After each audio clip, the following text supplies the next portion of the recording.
The rain hammered against the windshield like it was trying to drown out the knot of dread twisting in my gut as I pulled up to Elena's driveway in the quiet suburbs of Seattle. I'd rehearsed my pitch 100 times. Numbers, projections, the usual corporate grind. But nothing prepared me for the way her front door swung open, silhouetted against the warm glow inside, revealing her in a simple white tank top that clung just enough to make my breath hitch. In that split second, before she even said hello, I realized this wasn't just a meeting. It was the moment my carefully constructed world cracked wide open, and everything I thought I knew about power, desire, and vulnerability came crashing down. Elena Vargas had always been the enigma at Apex Innovations, the kind of boss who commanded boardrooms with a single arched eyebrow and left you questioning your own resolve long after the lights dimmed. At 35, she was the youngest VP in company history, her sharp suits and sharper mind a fortress against the glass ceiling that had shattered under her heels. Me? Ruby Hayes, 28, mid-level marketing drone, perpetually one coffee away from burnout, with a resume that screamed, reliable but unremarkable. We'd clashed before, her pushing for bolder campaigns, me scrambling to deliver without imploding, but tonight, with the storm raging outside her craftsman-style home in Madison Park, it felt different. Intimate. Dangerous. "Come in, Ruby," she said, her voice smooth as aged bourbon, laced with that faint trace of her Chicago roots. She stepped aside, and I caught the scent of jasmine and rain-soaked earth, her dark hair loose and damp from the downpour, framing a face that suddenly seemed less like a corporate icon and more like a woman carrying the weight of unspoken storms. I kicked off my boots in the foyer, my socks silent on the hardwood, and followed her into the living room where floor-to-ceiling windows framed the Puget Sound like a moody oil painting. Papers and laptops were scattered on the coffee table, but so were half-empty wine glasses and a flickering candle, signs this meeting had blurred into something far more personal. We dove in anyway, because that's what we did. Spreadsheets glowed on her screen as I walked her through the Q4 strategy, my words tumbling out faster than the rain outside. She nodded, her brown eyes locking onto mine with an intensity that made my skin prickle, not from nerves, but from the electric pull of being truly seen. "It's solid," she interrupted at one point, leaning back on the couch, her bare feet tucked under her. "But it's safe, Ruby. You're holding back. Why?" The question hung there, heavier than the thunder rumbling in the distance. I shifted, my jeans suddenly too tight, the room too warm. "Safe cells," I muttered, but she shook her head, that knowing smile tugging at her lips, the one that always made me wonder what secrets hid behind it. "Not in this market. Not with me." She poured me a glass of red from the bottle on the table, the liquid swirling like forbidden thoughts. "Tell me the real pitch. The one that scares you." I took the glass, our fingers brushing just long enough to send a spark up my arm. What the hell was happening? Elena was my boss, straight as an arrow.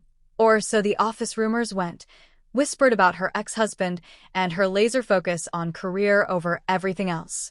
But here, in the soft lamplight, with the world washed away by rain, she felt human, approachable, and God help me, attractive in a way that twisted something deep inside I'd spent years ignoring. We talked for hours, the work agenda dissolving into fragments as the wine loosened our tongues. She asked about my life outside the office, the freelance graphic design I did on weekends, the rooftop garden I tended in my tiny Capitol Hill apartment, the way I'd uprooted from a small town in Oregon to chase dreams in the Emerald City. I found myself confessing things I'd never said aloud, the loneliness of city nights, the pressure of being the good girl who never quite fit, the quiet ache of wanting more than checklists and clock-ins. Her laughter was low and genuine when I joked about my failed attempt at pottery classes, and for the first time, I saw the lines around her eyes soften, not from fatigue, but from joy. Then, as the storm eased to a drizzle, she set her glass down and fixed me with a gaze that stripped away every defense. "Ruby," she said, her voice dropping to a whisper that filled the room, "I didn't invite you here just for numbers. My heart slammed against my ribs. The air thickened, charged like the moments before lightning. I waited, breath held, as she reached for a photo frame on the mantel, a candid shot of her younger self, arms around a woman with sun-kissed skin and a radiant smile, both of them laughing on a beach somewhere sun-drenched and far from Seattle's gray. "This is Sophia," Elena continued, her fingers tracing the glass as if it could summon the ghost. "We were 22, head over heels in a world that told us it was wrong. She was my everything, until she wasn't." The confession landed like a thunderclap, not because it shocked me, but because it echoed the fragments of my own buried truths. I'd dated men in college, checked the boxes society handed out, but it was always half-hearted, like wearing shoes that pinched. Late nights scrolling through anonymous forums, I'd glimpsed the possibility of something real, something that fit the curve of my soul. But admitting it? That was a bridge too far, especially to the woman who signed my paychecks. Elena leaned forward, her tank top shifting to reveal the faint scar along her collarbone, a remnant, she later told me, from a car accident that claimed Sophia 5 years ago.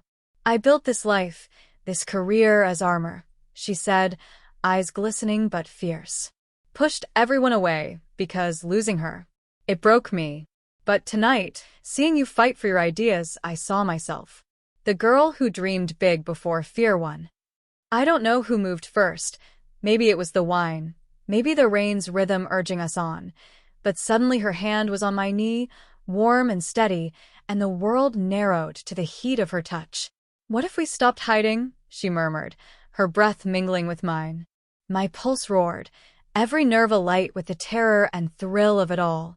This was Elena Vargas, untouchable, unraveling before me. And in that unraveling, she handed me the key to my own locked heart. We didn't kiss that night, not yet. But as I drove home through the clearing streets, the city lights blurring like tears, I knew nothing would be the same. The woman I'd idolized from afar wasn't just a boss. She was a mirror, reflecting the love I'd denied myself for too long. And in the days that followed, that mirror would shatter us both before piecing us into something unbreakable. The next morning at the office, the fluorescent hum felt like a lie after the intimacy of her home. I buried myself in emails, avoiding the glass walls of her corner suite, but Elena had other plans. By noon, my inbox pinged with a meeting invite. "Creative brainstorm, your vision." Just the two of us, her office door closed. My stomach flipped as I knocked, the scent of her jasmine perfume hitting me like a memory. She was at her desk, sleeves rolled up, hair pulled back in that effortless ponytail that made her look 25 instead of 35. "Sit," she said, not looking up from her notes, but there was a warmth in it that hadn't been there before. We launched into the campaign, but it was different now, her suggestions laced with encouragement, my ideas met with nods that felt like affirmations. Halfway through, she paused, pen tapping her lip. "Last night, I didn't mean to unload like that." I swallowed, the room suddenly too small. "I'm glad you did." The words slipped out, bold and unfiltered. Her eyes met mine, and there it was again, that pull, magnetic and merciless. By 3, the door was locked, the blinds half drawn against prying eyes. We weren't touching, not really, but the space between us crackled. "Ruby," she said, standing to pace, her slacks hugging curves I'd only glimpsed in dreams. "This complicates everything. HR policies, optics. But walking away? That feels like dying a little more." I rose too, closing the gap until we were inches apart, the desk a barrier we both ignored. "Then don't," I whispered, my voice trembling with the weight of it. Her hand cupped my cheek, thumb brushing my jaw, and time suspended. Our lips met, soft at first, tentative, like testing fragile ice, then deeper, hungry, as years of restraint dissolved in a rush of heat and salt. She tasted like coffee and secrets, her body pressing into mine with a sigh that echoed my own relief. We broke apart gasping, foreheads touching, the world outside forgotten. But reality clawed back fast. A knock, our intern oblivious with files. Elena smoothed her hair, I straightened my blouse, and we slipped back into roles like costumes that no longer fit.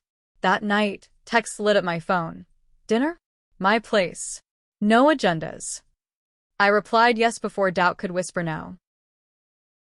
Her house that evening was alive with music, soft indie folk drifting from hidden speakers, and the table set with candles and takeout from that Thai place downtown. We ate cross-legged on the floor, laughing over war stories from past jobs, her foot nudging mine under the pretense of space. But as plates cleared, the air shifted. Tell me about you, she urged, pulling me onto the couch. The parts you hide. I hesitated, then let it spill. The high school crushes on girls who became ghosts, the college boyfriend who felt like a placeholder, the therapy sessions where I'd skirted the truth until it burned. I thought it was fear, I admitted, tracing patterns on her palm. But it's more. It's waiting for the right moment. The right person. Elena's gaze darkened, not with pity, but understanding. Sophia was that for me. Wild, unapologetic. She taught me love isn't polite, it's a storm. Her voice cracked, and I pulled her close, her head on my shoulder, tears dampening my shirt. We held each other through the vulnerability, bodies entwined in a dance of comfort that blurred into desire. Hands explored tentatively, her fingers in my hair, mine along her back, building to a kiss that left us breathless, clothes shedding like old skins. Making love to Elena was revelation, slow at first, reverent, mapping each curve with lips and whispers, then urgent, bodies sinking in a rhythm that drowned out doubt. In the afterglow, tangled in sheets that smelled of her, I traced the tattoo on her hip, a delicate wave, inked for Sophia. You're not replacing her, I said softly. You're adding to the story. She smiled, sleepy and sated. And you're writing the next chapter. But dawn brought shadows. Monday's team meeting was a minefield, stolen glances across the conference table, her foot brushing mine under it, while colleagues droned on about metrics. Whispers started by lunch. Did you see how Vargas lit up around Hayes? Office politics were a viper's nest, and Elena's promotion loomed, making any hint of scandal a grenade. That tension boiled over midweek. I'd pitched a bold ad concept, diverse couples in urban vignettes, subtle nods to inclusivity, and Elena championed it fiercely. But Tom from sales cornered me after. Careful, Ruby. Favoritism looks bad, especially if there's more. His smirk said he suspected, and fear coiled in my chest. I confronted her that night in her office, door shut tight. They're talking. We have to be careful. Tears stung as I paced. I can't lose this. Not you, not us, but the job too. Elena pulled me into her arms, strong and unyielding. Then we fight smart. No more risks here. But her eyes held a storm of her own. Later, over wine at my apartment, she confessed the real weight. Her family's conservative roots in the Midwest, the brother who'd cut ties when she came out post-Sophia. I clawed my way up to prove I didn't need them. But you make me want to build something real. We vowed discretion, but passion doesn't heed rules. Stolen weekends in the Cascades, hiking misty trails, picnics by alpine lakes, where we could be us, hands linked, kisses under evergreens, dreams whispered into starlit nights. Elena opened up about Sophia's accident, the guilt that haunted her, how work became salvation. I shared my parents' quiet disapproval of my city phase, the ache of holidays alone. In those moments, love felt invincible, a bridge over chasms we'd both fallen into before. Yet cracks widened. A company retreat in Portland forced proximity, shared cabin, late-night bonfires. One evening, buzzed on craft beer, we slipped away to the riverbank, her laughter echoing as we splashed like kids. But returning, we found the group subdued. Someone had seen a blurry photo circulating in the group chat. By morning, HR emails flooded. Anonymous complaint, inappropriate conduct. Elena's face paled as we huddled in the hotel lobby. This ends my shot at the corner office. Her voice broke, not for the job but the exposure. My family, they'll hear. The board. Rage and guilt warred in me. We fight it. Together. But doubt not. Was I worth the fallout? That night, alone in my room, I scrolled old photos, Elena's beach shot, my own hidden journal entries, and realized running would gut me worse than any scandal. The boardroom showdown was brutal, Suits grilling Elena on boundaries, Tom smirking from the sidelines. I burst in uninvited, heart pounding. "It's on me," I declared, voice steady despite the tremor. I pursued her. Punish me, not the woman who's doubled our revenue. Lies, but protective. Elena's glare said she knew, gratitude and fury mingling. They suspended me, 2 weeks unpaid, Elena untouched, her poise a shield. But victory tasted bitter. She drove me home in silence, rain lashing the car like accusations. At my door, she cupped my face. "Don't you dare take this alone." Inside, anger erupted into urgency, clothes flung, bodies colliding in a frenzy of need and fear. "I love you," she gasped against my neck, the words a lifeline. Scandal or not? I echoed them back, tears mixing with sweat, our union a defiant claim. Recovery was raw. My suspension stretched to a month, freelance gigs barely covering rent.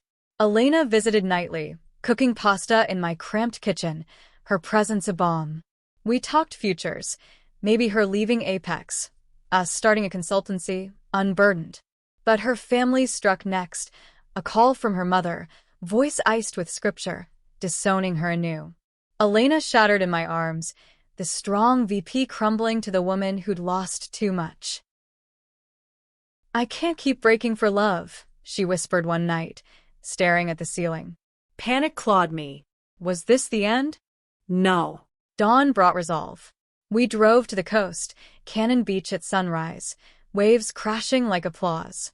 Hand in hand, barefoot in the surf, she turned to me. "Sophia taught me to dive in. You remind me to swim." We kissed with the ocean's roar, salt on our lips, vowing to navigate the currents together. Back in Seattle, change accelerated. Elena turned down the promotion, citing personal priorities, and we launched Hayes Vargas Creative from her home office, bold campaigns for queer brands, our love the unspoken muse. Whispers faded, successes silenced them. My parents visited, awkward at first, but Elena's warmth cracked their shells, a tentative hug from Mom's sealing quiet acceptance. 1 year later, on that same rainy night anniversary, we stood in our living room, rings glinting in candlelight. Not married yet, but committed, the ceremony of future promise. "You changed how I saw myself," I told her, echoing the truth that started it all. From hidden to whole. She smiled, that fierce, tender smile. "And you showed me love isn't loss, it's legacy." In her arms, with the storm outside a distant hum, I knew we'd weathered the worst. What began as a meeting had become our forever, a testament that vulnerability isn't weakness, but the bravest path to home.